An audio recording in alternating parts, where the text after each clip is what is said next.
اومدم با تو چایی بخورم برم نینیم. سلام. سلام. اینی تو کجا گذاشتی اومدی خانم؟ تو خونمون نمیتونست را بره. تنها گذاشتیش اومدی؟ آره. اومدی اینجا چی کار کنی؟ چایی بخورم. روشم زدم اومدم.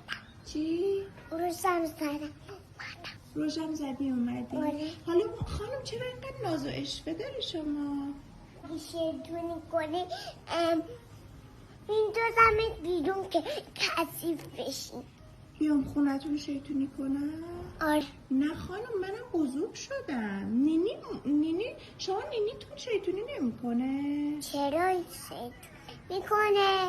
خب چی کارش میکنی؟ میندازمش.